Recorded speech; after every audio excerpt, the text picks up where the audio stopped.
Hi guys, welcome back to నిక్సరూస్ creations. నేను ఇవాళ సంవత్సరానికి ఆవకాయ నిల్వ పచ్చడి పెట్టుకోవడానికి మామిడికాయల కోసం అని చెప్పి రైతు బజార్ దగ్గరికి మామిడికాయలు కొంటాకైతే వెళ్ళిపోయామన్నమాట. చూడండి, మార్నింగ్ 6 o'clock వెళ్ళాము. అప్పుడే ఎంతమంది జనం ఉన్నారో మామిడికాయలు కొనుక్కోవడానికి. మొత్తం అన్ని షాపుల దగ్గర క్యూలు కట్టేశారు జనం అయితే. సో నేను చూసుకున్నాను అనమాట. చూసిన తర్వాత నేను ప్రతి సంవత్సరం ఒక అతని దగ్గరే కొంటాను అనమాట. అతను మామిడికాయలు చాలా బాగా ఇస్తాడు. ఆయన దగ్గర కొనమాట. ఇవి కూడా చూడండి, ఇవేమో నాటుకాయలు. ఇది ఎలా ఉంటుంది అంటే కొబ్బరి ముక్కలాగా ఉంటుంది అనమాట. మనకి సంవత్సరం అయినా కూడా ముక్క అన్నది మెత్తపడకుండా కరకరలాడుతూనే ఉంటుంది. వీళ్ళ దగ్గర అన్ని రకాలు ఉంటాయి అన్నమాట. నాటుకాయ, తెల్ల గులాబీ, పెద్ద రసాలు, చిన్న రసాలు, మనకి పచ్చళ్ళకి కావాల్సిన అన్ని మామిడికాయలు కూడా వీళ్ళ దగ్గర ఉంటాయన్నమాట. నేనైతే కనుక మా ఫాదర్ ఉన్నప్పటి నుంచి కూడా మాకు నాటుకాయతో అలవాటు.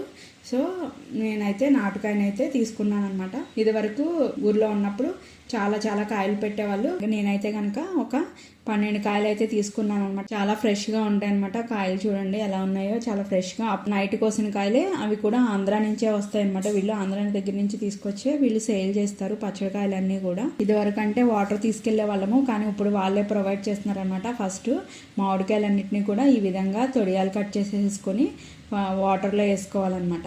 ఎందుకు అంటే దాన్ని సొన ఉంటుంది కదా, ఆ సొన అంతా పోవాలి కాబట్టి. అలా తొడియం కోసేస్తే కనుక ఇంకేమన్నా ఉన్న సొన కూడా బయటకు వచ్చేస్తుంది. అందుకోసం అని చెప్పి నేను కాయలన్నీ ఫస్ట్ ఈ విధంగా తొడియాలు కట్ చేసుకున్నాను. మేము ఇంటి దగ్గర నుంచే క్లాత్, చాకు అన్నీ తీసుకెళ్ళాం అనమాట. తీసుకెళ్ళి ఈ విధంగా ఫస్ట్ కాయలన్నిటికీ కూడా తొడియాలు తీసేసి వాటర్లో వేసాను. ఆ వాటర్ నుంచి మంచి వాటర్ తీసుకుని ఈ విధంగా మళ్ళీ నీట్గా కాయ అంతా కూడా పక్కనంతా కూడా సొన ఉంటుంది కదా, అదంతా పోవటం కోసం అని చెప్పి ఈ విధంగా కొంచెం రుద్దుతా ఈ విధంగా కడుక్కోవాలన్నమాట. కాయలన్నీ కూడా కడుక్కొని మంచి వాటర్లో వేసుకుంటున్నాము. అవన్నీ మళ్ళీ ఆ మంచి వాటర్లో మళ్ళీ ఒకసారి కడుక్కొని ఈ విధంగా క్లాత్ మీద అయితే పెట్టేసుకుంటున్నాము. అన్నీ కూడా అలా కడిగిన తర్వాత ఆరబెట్టిన తర్వాత మొత్తం అంతా కూడా ఇంకొక కాటన్ క్లాత్ పెట్టి ఈ విధంగా నీట్గా అయితే తుడిచేసుకోవాలి. తడి అన్నది ఎక్కడ ఉండకూడదు అనమాట. తడి లేకోకుండా తుడుచుకొని ఇలా అన్నీ కూడా కవర్లో వేసుకుంటున్నాను అనమాట. ఒకవేళ మన ఇంటి దగ్గర కొట్టుకునే ఆప్షన్ ఉంటే కనుక మనం ఇంటి దగ్గరికి వచ్చి తొడియాలు తీసి కడుక్కొని మంచిగా చేసుకోవచ్చు. కానీ ఇంటి దగ్గరికి వచ్చాక కొట్టే వాళ్ళు ఎవరు లేరనమాట. అంత పెద్ద కత్తిపీటలు కూడా లేవు. ఇదివరకు పూర్వం రోజుల్లో అయితే అందరిళ్లలో పెద్ద పెద్ద కత్తిపీటలు ఉండేవి. సో అందరూ కూడా ఇంట్లో కట్ చేసుకునేవాళ్ళు. కానీ ఇప్పుడైతే ఈ హైదరాబాద్లో మనకి ఎక్కడ దొరకదు కదా, ఓన్లీ మార్కెట్ మామిడికాయలు దొరికే దగ్గరే మనకి ఇవన్నీ కూడా కట్ చేస్తారు. కాబట్టి మేము అందుకునే ఈ ప్రాసెస్ అన్నది మొత్తం కూడా అక్కడ షాప్ దగ్గరే చేస్తున్నాం అనమాట. ఇదిగో ఈ భయ్య అయితే బాగా ఒక్కొక్క మామిడికాయని ఫస్ట్ ఈ విధంగా బద్దలు అయితే చేస్తున్నారు. కట్ చేయడం కూడా చాలా బాగా కట్ చేస్తున్నారు అనమాట. వాళ్ళకి డైలీ అలవాటు అయిపోయింది కదా. సో ఒక్కొక్క చెక్కని 8 pieces అంటే ఒక మామిడికాయని 16 ముక్కల కింద కట్ చేశారనమాట. అంటే మరీ పెద్దవి కాదు, మరీ చిన్నవి కాదు, అలా మీడియం సైజ్ లాగా కట్ చేసామన్నమాట. మనకి ఎలా కావాలంటే వాళ్ళకి అలా కట్ చేసి ఇస్తారు. మేమైతే కనుక ఒక్కొక్క దాన్ని నేను 8 pieces అయితే కట్ చేయమని అడిగాము. ఒక్కొక్క కాయని 16 pieces కట్ చేయమంటే ఈ విధంగా కట్ చేశారనమాట. కట్ చేసి అన్నిటినీ కూడా కవర్లో వేస్తున్నారు. ఇన్ కేసు ఇలా కట్ చేసినప్పుడు ఏమన్నా పొండినా, ఏదైనా మెత్తపడిన కాయ ఏదన్నా కొంచెం పాడైనా కూడా దాని బదులు ఇంకొక కాయ కూడా వాళ్ళు ఎక్స్ట్రా ఇస్తారనమాట. అవి తీసేసుకొని నేను తీసుకున్న కాయల్లో ఏది కూడా పాడవలేదు అండ్ కలర్ కూడా రాలేదనమాట. ముదిరిపోయి చాలా నీట్గా ఉన్నాయి. ఎప్పుడు కూడా మేము మే లాస్ట్లోనే పెడతామన్నమాట. కొంచెం వర్షం పడిన తర్వాత కాయ అన్నది కొంచెం ఇదిగా ఉంటుందని ఈ విధంగా భయ్య అన్నిటినీ కూడా కవర్లో వేసి ఇచ్చేసారు. ఇంటికి వచ్చిన తర్వాత వీటిని జీడి తీసుకొని క్లీన్ చేసుకోవాల్సి ఉంటుంది అనమాట. చూడండి, జీడి ఈ విధంగా ఊడిపోతే అది ముదిరిపోయినట్లు, ఆవకాయకి రెడీ అయినట్లు అనమాట.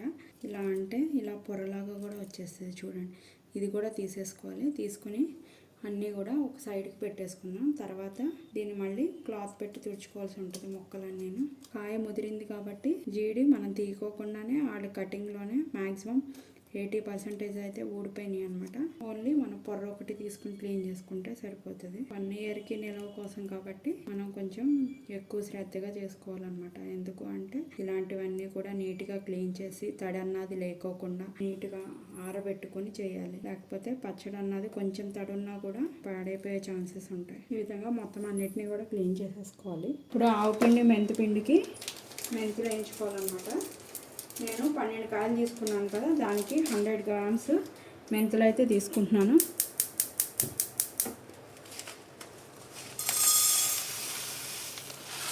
లో ఫ్లేమ్ మీద వీటిని దోరగా అయ్యే వరకు వేయించుకోవాలి. మెంతుల్ని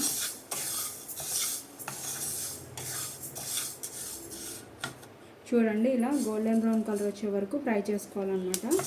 మెంతులు అన్నవి వేగిపోయినాయి. ఇప్పుడు మనం గ్యాస్ ఆఫ్ చేసేసుకుందాం. గ్యాస్ ఆఫ్ చేసుకున్నాక ఇందులో ఆవాలు కూడా వేసుకోవాలన్నమాట. వేసేసుకుంటే ఏంటంటే మూకిడి వేడికి వాటికి కొంచెం అవి కూడా వేడెక్కుతాయి. అప్పుడు ఆవకాయ బాగుంటుంది అన్నమాట. కూరగాయకి ఇవి సన్న ఆవాలని చెప్పి దొరుకుతాయి అన్నమాట. మనకి మంచి ఆవాలు కావాలంటే అటు సైడ్ మన సైడ్ బాగా దొరుకుతాయి. హైదరాబాద్లో కన్నా అటు మన విజయవాడ సైడ్ ఆవాలు చాలా బాగుంటాయి అన్నమాట. సో అక్కడి నుంచి తీసుకున్నాం మేము. ఇప్పుడు ఈ 12 కాయలకిను అరకిలో ఆవాలు అయితే వేసుకోవాలన్నమాట. ఇందులో నేను 1/2 కిలో ఆవాలు అయితే వేసుకుంటున్నాను.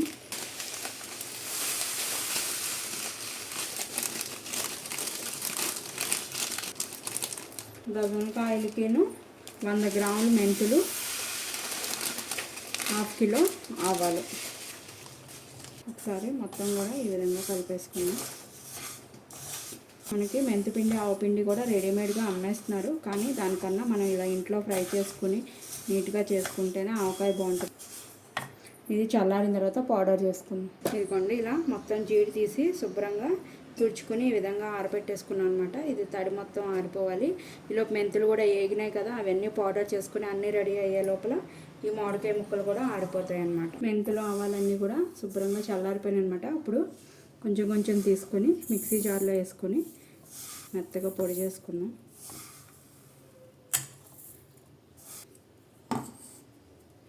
మరీ ఫుల్గా తీసుకోకూడదు, కొంచెం హాఫ్ లాగా తీసుకొని మెత్తగా పౌడర్ చేసుకోవాలి దీన్ని.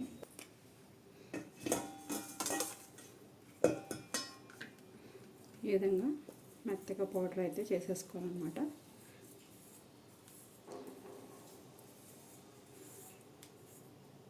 ఈ విధంగా మొత్తం మెంతిపిండి అంతా గ్రైండ్ చేసుకుందాం. ఈ విధంగా మొత్తం పౌడర్ అయితే చేసేసుకోవాలన్నమాట. మొత్తం పౌడర్ అయితే చేసేసుకున్నాను. ఇప్పుడు వెల్లుల్లిపాయలు వలుసుకోవాలి. ఇలా వెల్లుల్లిపాయలు అన్నిటికీ కూడా కొంచెం నూనె రాసుకుని ఎండలో పెడితే తొందరగా ఈ పై స్కిన్ అన్నది వచ్చేస్తుంది అన్నమాట. పెద్దవన్నీ ఈ విధంగా వేసుకుని చిన్నపాయలు ఉంటాయి కదా, వాటిని కొంచెం మిక్సీలో కచ్చాపచ్చిగా కొట్టేసుకుంటే ఆవకాయ అన్నది సువాసన చాలా బాగుంటుంది అన్నమాట. ఈ విధంగా మొత్తం వెల్లుల్లిపాయలన్నింటినీ వలిసేసుకోవాలి. ఇదిగోండి ఈ విధంగా వెల్లుల్లిపాయలను అయితే వలిసేసుకున్నాం అనమాట. ఈ పెద్ద వెల్లుల్లిపాయలన్నీ ఇలా వలిసిన తర్వాత చిన్నవి ఉంటాయి కదా, అవన్నీ కూడా ఇలా మిక్సీ జార్లో తీసుకున్నాను. వీటిని కచ్చాపచ్చిగా మిక్సీ చేసుకోవాలి. వీటిలన్నింటినీ కూడా ఈ చిన్న వాటిలన్నింటినీ కూడా కచ్చాపచ్చిగా మిక్సీ కొట్టేసుకుందాం. మనం ఫస్ట్ ముక్కలు కొలుసుకోవాలన్నమాట. నేను ఈ కేజీ బిర్యానీ బౌల్తో కొలుస్తున్నాను అనమాట. దీన్ని బట్టి మనం తోపు ఉంటుంది కదా, తోపు కొలుసుకోవాలి. నాకు బిర్యానీ బౌల్తో 3 బౌల్స్ అయితే అయినాయి అనమాట 12 కాయలకిను. ఇప్పుడు దీన్ని బట్టి మనం ఈ ఆవపిండి, మెంతిపిండి, ఉప్పు, కారం అన్నీ కొలుసుకోవాలి. 4 గిన్నెలు కనుక ముక్కలు అయితే కనుక ఒక్కొక్క గిన్నె తోపేసుకోవాలన్నమాట. నాకు 4 గిన్నెలు అవ్వలేదు, 3 గిన్నెలు అయినాయి కాబట్టి నేను సగం పైగా ఇవి తోపు అన్నది నేను వేసుకుంటాను. ఇది ఆవపిండి, మెంతిపిండి.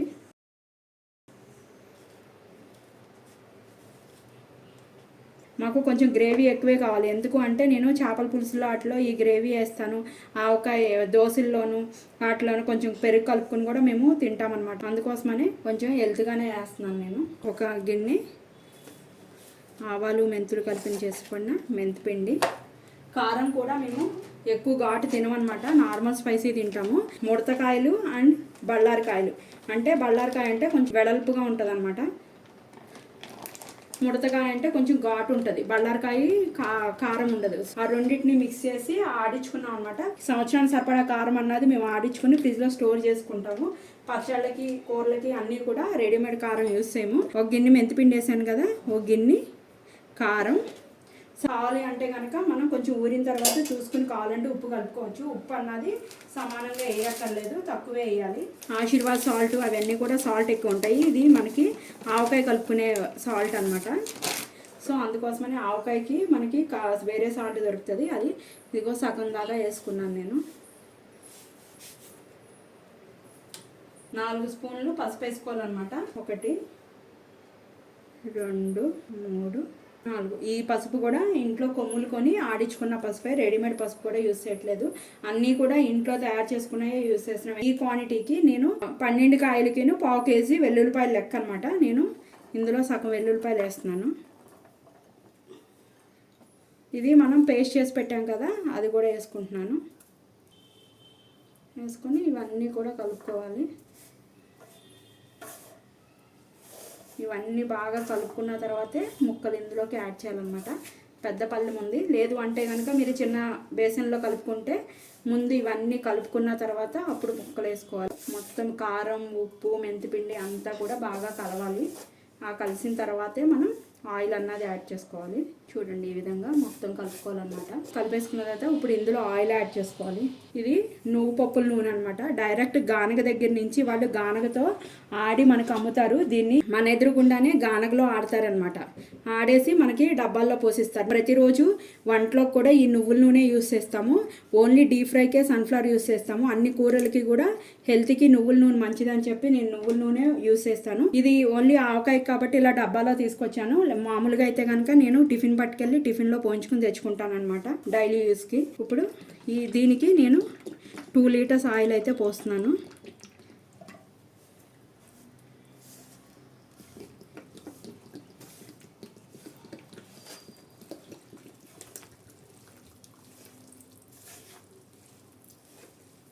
మంచిగా నువ్వు పప్పు నూనె వేసుకుని మంచిగా కలుపుకుంటే ఆవకాయ భలే మంచి స్మెల్ వస్తుంది కలుపుతుంటేనే.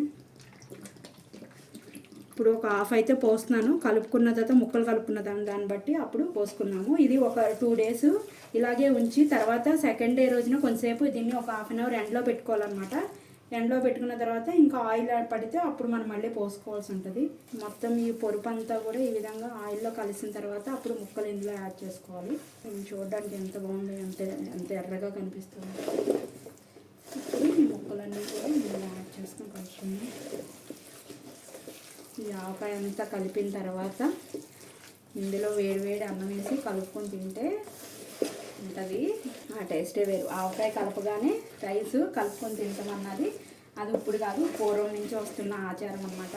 ఆవకాయ కలిపిన తర్వాత ఆ బేసన్లో అన్నం కలుపుకొని తింటాము అన్నది మన పూర్వీకుల నుంచి కూడా ఉంది. మొత్తం ఆవకాయ అయితే కలిపేసాను. ఇలా కలిపిన తర్వాత మేము ఏం చేస్తామంటే పెద్ద టిఫిన్ గిన్నె లాంటిది కానీ బేసన్ లాంటిలో కానీ తీసి పెట్టుకుంటాము. పెట్టుకుని సెకండ్ డే రోజున కొంతసేపు ఎండలో పెట్టి ఆయిల్ పడితే కనుక అప్పుడు ఆయిల్ పోసుకొని తర్వాత నేను కేజీ బిర్యానీ బౌల్స్ ఉంటాయి కదా, అవి చిన్న ఏదైనా గాజు పింగాణి గిన్నెల్లో తీసి ఫ్రిడ్జ్లో స్టోర్ చేసుకుంటాం అనమాట. అప్పుడు ముక్క మెత్తపడిపోకుండా ఉంటుంది. సంవత్సరం పాటు కలరు చేంజ్ అవ్వదు, ముక్క కూడా మెత్తపడదు. ఇందులో కొంచెం పక్కకు పోసేసి కొంచెంలో నేను ములక్కాయ ముక్కలు కలుపుకుంటాను. బాగా ముదిరిన ములక్కాయలు కలుపుకుని అది మనం వర్షం పడినప్పుడు తింటే చాలా బాగుంటాయి అన్నమాట. ములక్కాయలు కలుపుకున్నది చూపిస్తాను. అది కూడా ఇదిగోండి ఇలా లావుగా ఉంటేనే బాగుంటాయి అన్నమాట ములక్కాయ ముక్కలు. నేను 1 కేజీ పచ్చట్లో కలుపుతున్నాను. ఇది ఒక 1 మంత్ ఊరితే కానీ ములక్కాయ ముక్క అన్నది టేస్ట్ ఉండదు. ఇలా కలిపింది నేను ఇది వేరే గిన్నెలో తీస్తాను.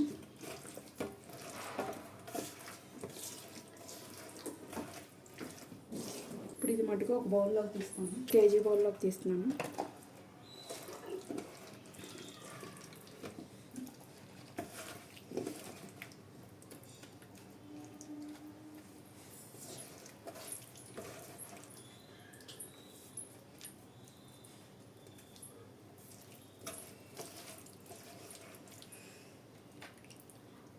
మిగతా ఆవకాయ దీని అంతా కూడా ఒక బేసన్లోకి తీసేసుకున్నాం. ఇప్పుడు ఇదంతా కూడా నేను ఈ బేసన్లోకి తీసేసుకుంటున్నాను.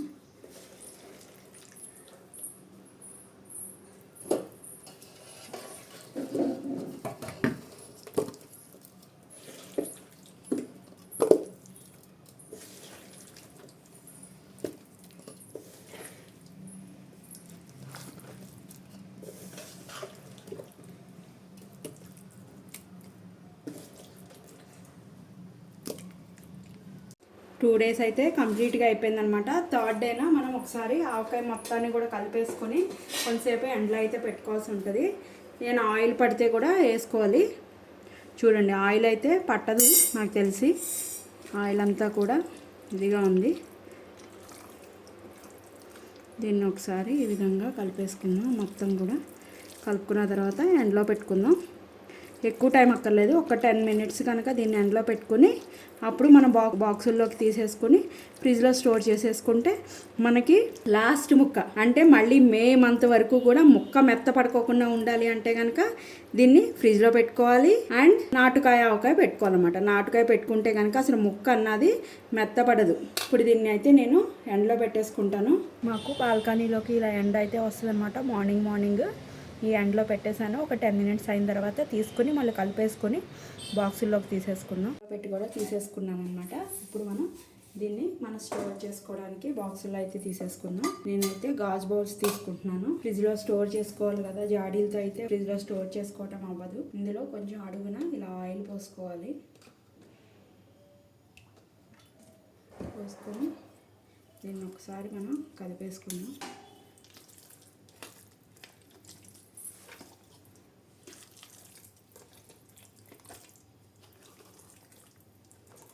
ఇంకా ఆయిల్ పోసే పని లేదు, సరిపడా ఆయిల్ ఉందన్నమాట. కింద మళ్ళీ అది గట్టిగా అవ్వకుండా ఉండడం కోసం అని చెప్పి కింద నేను కొంచెం ఆయిల్ అయితే పోసుకుంటున్నాను. అలా